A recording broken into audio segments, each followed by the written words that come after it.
My name is Rawder Kidula Kedaha. I am honored and privileged today and so blessed. I thank God that we have come this far in this journey. As you know, we began with a woman who's been married for 1 year. We've gone from 2, 3, 10, 20, and now we are at wife number 42.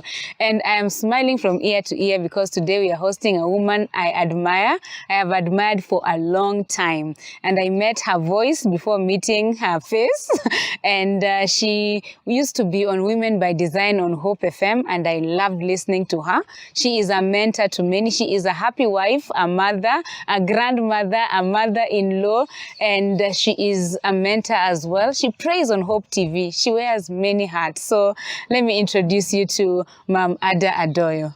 Thank you. Karibu sana. It's a joy for me to be here. It's an honor for us to be here. Me too. Me too. It's an honor for me too. Have I left anything out in your profile? I know you have so many things. I am the chairperson of the Christian Women of Kenya. Wow. I get very excited about that because I am in touch with a woman in Loitoktok. Wow. With not a woman, women in Loitoktok. Yes. I'm in touch with women in Kwale, women in Kilifi, Wow. women in Garissa, women in Isiolo, women in Nyeri. I'm Wow. just excited. It is called Christian Women of Kenya. Yeah. And you are an author as well. Yes, I have written a book, She Shall Be Called Woman. Yes. It comes from Genesis. I think many of us know when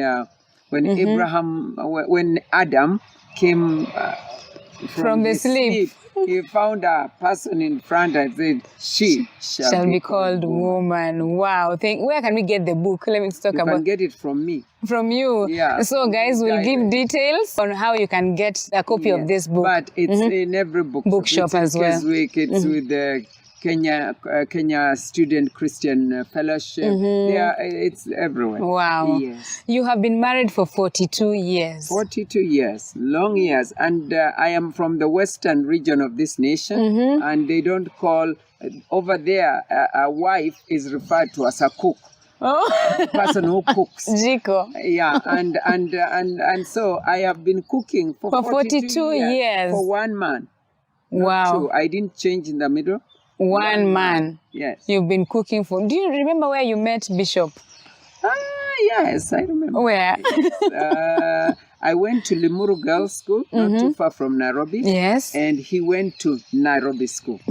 And those days, like I've told you, I'm from the western region. We used to be ferried in by the train. Yes. I feel so sad that I feel happy that the train system is coming back. But that time the train system worked well, and we would be schools closed more or less the same time. I guess it's the same even now. And so the Limuru girls would board the train at Limuru station, and Nairobi school would board the same train at Nairobi railway station. And so I would see this gentleman, I would see. Plus, his two sisters were same year as me. In Limuru Girls. In Limuru Girls. So I knew about him and like that. But he was he was high flown. Right now he looks amze. And he was high flown.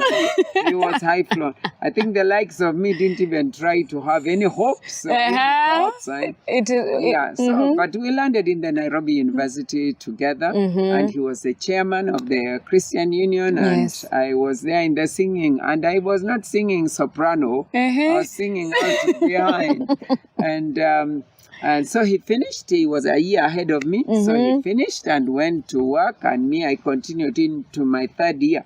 Lo and behold, one time we were at a wedding, and I was serving. I was busy serving. I was wearing a red dress. Yes. And then he tells me, he just looked and he said, This is the one. She shall be called my wife. And from there, the rest is history. Wow. For how long did you date?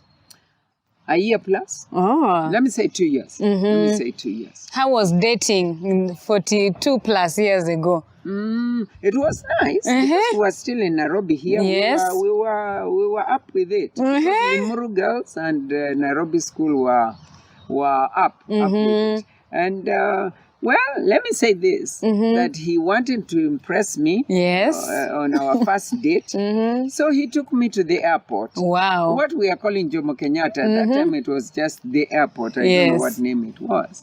And he took me to see aeroplanes landing and taking off. Wow. Landing and taking off. And he was very excited, but believe you me, I was bored stiff. Why? Aeroplanes. They are just making noise. They are not. I mean, take me in the aeroplane. And take you to Zanzibar. Yes, or even just here, Kisumu or Mombasa. Yes. But just to see them, the people boarding, landing, boarding, nobody talking to you from the plane. No. Oh, but in the years, he has now taken you inside the plane. Yeah, that one now he has compensated. He has compensated for well. Many women always, especially those who are not yet married, always ask, how did you know he is the one?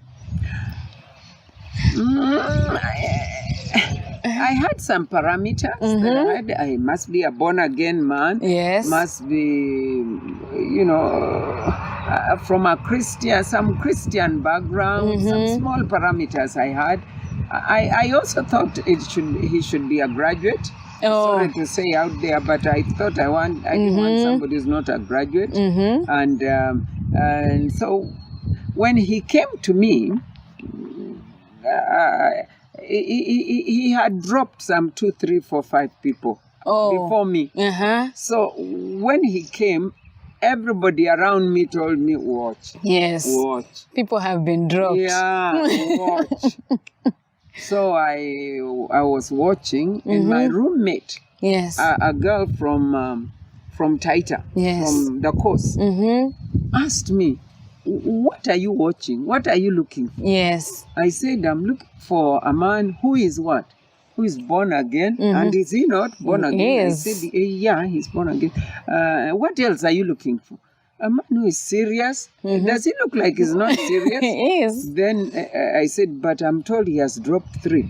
But is he going to drop all the time? So I think you're just wasting time because, so that put sense in me. For him, he was coming, pursuing, but I was like, please, just give me a break. In fact, I told him, because I was in my 3rd year, I said, please, can I just finish what I came here to do? I came to study. I didn't come for this. But so he said, so how long do you want me to give you? It was like in March of the year. And then I said, I said, till I finish. When are you finishing? In July. He said, what? So 2 all months. these months, I just be waiting until you finish. No. So at that point, he still just kept coming into my room and all that. And my roommate kept telling me, I don't know what's wrong. You're waiting for. Yeah, I don't know what's wrong. What's wrong with you? So in the end, I just told him yes. Yes. Yeah. And you did a wedding. And we did a wedding a year and a half later. Wow. Yeah, we got married in Kitale. His parents were clergy ministers of the gospel with the Anglican Church. So it was, and they were ministering at Kitale. I was teaching near Uganda border, and it was just right that we do it in Western. In Western. Well, let me take you to your first year of marriage. What was your fear? And 42 years later, how have you overcome it? My fear in marriage, I think, let me say a little bit that in getting married, and maybe I can warn other people out there. My mother had many children. Yeah. My mother had 13. 13. Wow. And she had come into a home or into a family where my father was a widower.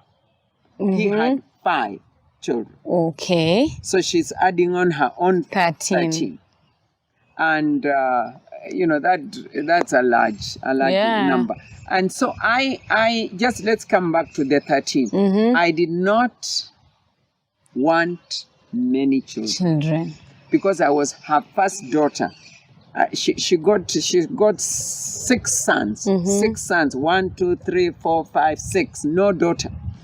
Child number 7. Her first daughter. And so when I came around, became a bit older, it was like take up, help with this, help this, mother, water, go fetch water, go look for vegetable. I was the one working.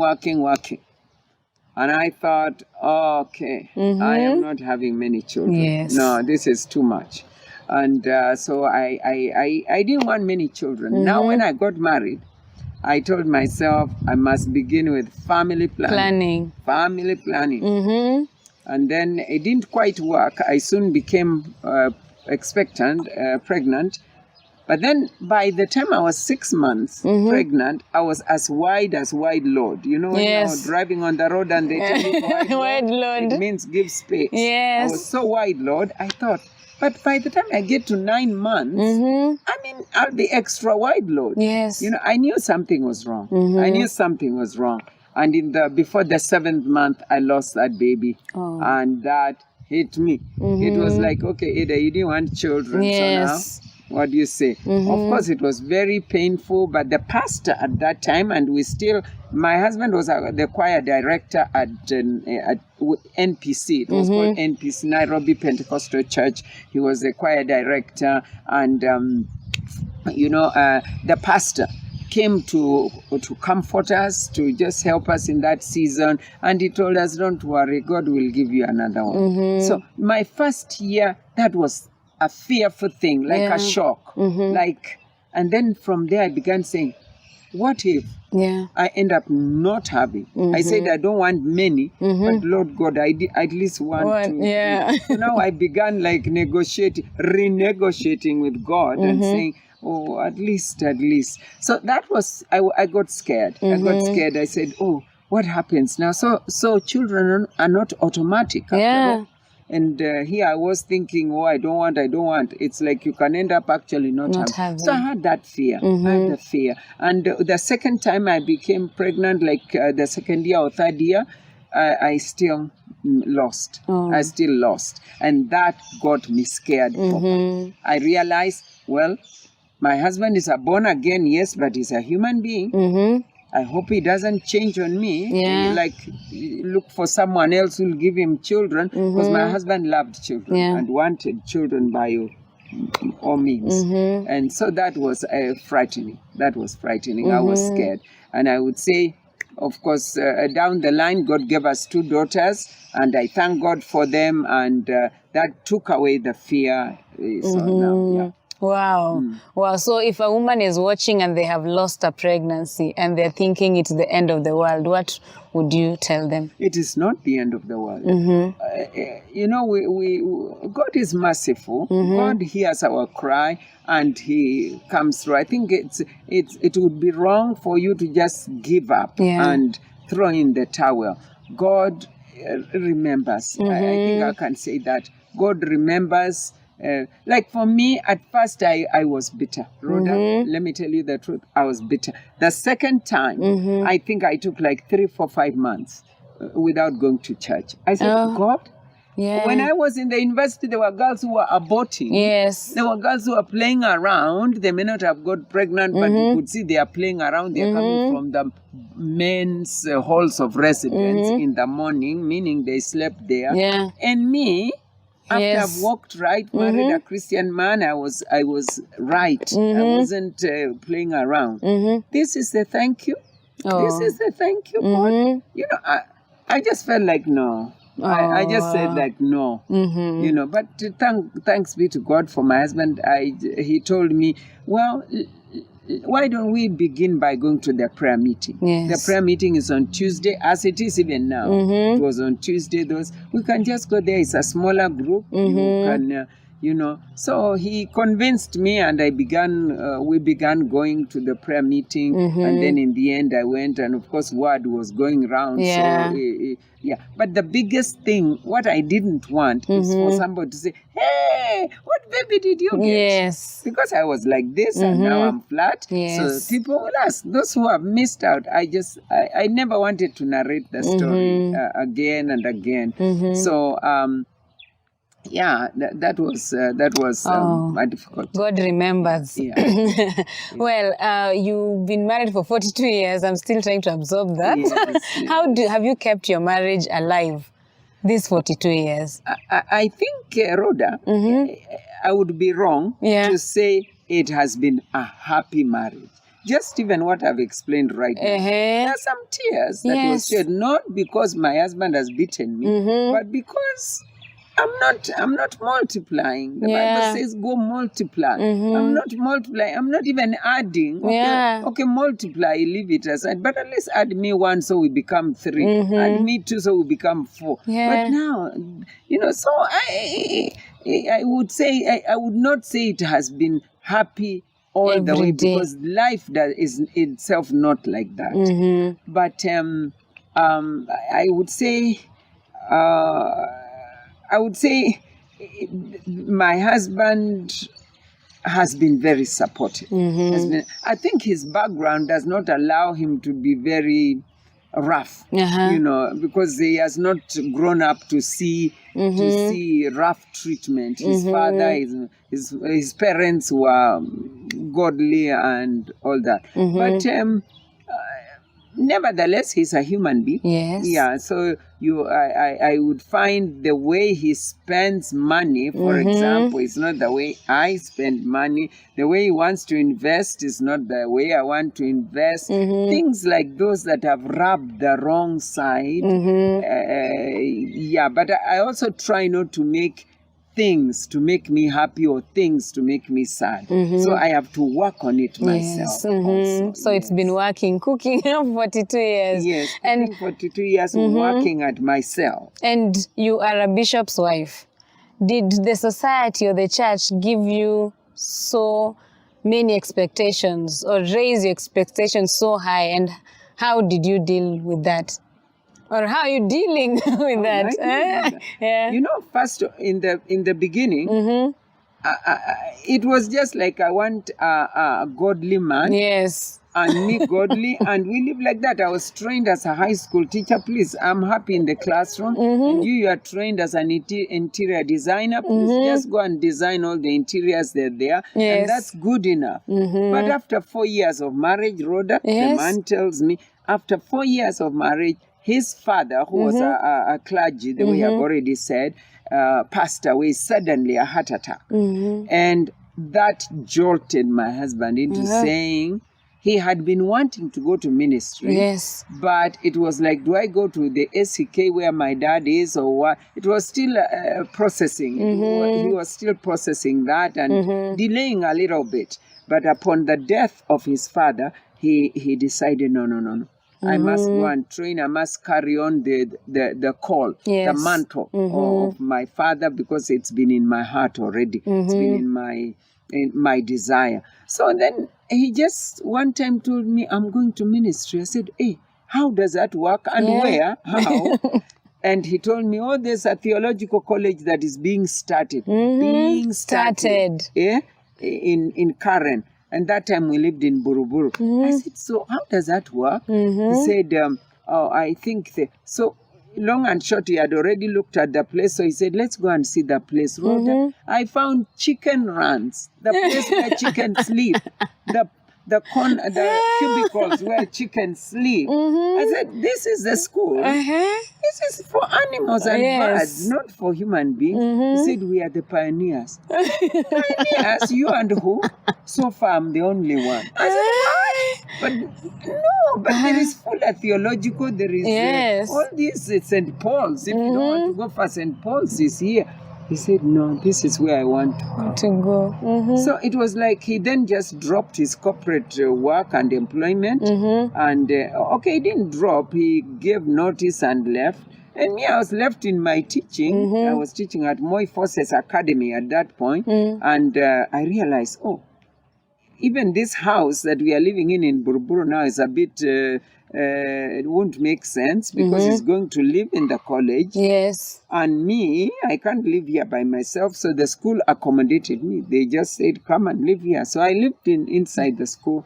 And I was not prepared. I was not ready for this. But... and like you have asked, expectation. So he was in college. Okay, that's okay. It ended and then he became a pastor. Not really a pastor. He was told you are an assistant to. The word T-O there is very important. The assistant to the pastor. If the pastor doesn't want to go and bury that person, you go. If the pastor has mail in the post office, you go get mail. It was just like a handy boy around he was going that he was doing. But that's how he entered into NPC. And as time went by, people began calling me Mrs. Pastor. I said, Mrs. Pastor? When did I change this career? Mrs. Pastor. And one time I was a Sunday school teacher also, still at NPC. And one time, I don't know what I spoke, somebody said, and you're a pastor's wife, you can talk like that. I said, oh, there's a way of talking. Yes, for pastors' wives. I didn't know. Yeah, so I've really come a long way. Now, all of you look at me and say, Mama Adah, you are an authority. But it has been many years of being worked on by the Lord. I normally say, the Lord has really panel beaten me to get me to where I am, and I just thank Him. I just thank Him. Yeah. So a pastor's wife watching, or someone who is desiring to get married to a pastor, what advice would you give them? I would say, please get into it and know that this is the call on your life. It is never a mistake. In fact, like 3 years ago, 2016, I forgot to say that I'm also the patron of Pastors' Wives Fellowship, the whole of Kenya. Wow. Everybody who is a pastor's wife in Kenya is under me. Wow. When I meet them, I tell them you're under me because I want to take care of all of you. Wives. Yeah. Because Titus chapter 2, verse 4 says, older women teach younger women. Next on 50 Years of Marriage. I don't think it's a matter of arranged or not arranged. I think it's a matter of purposing to get married. There are some things that I have found out about my husband these 42 years that I don't like. I don't like. I don't, there are some things he does with his sisters. He has sisters and one brother. And I just don't like, But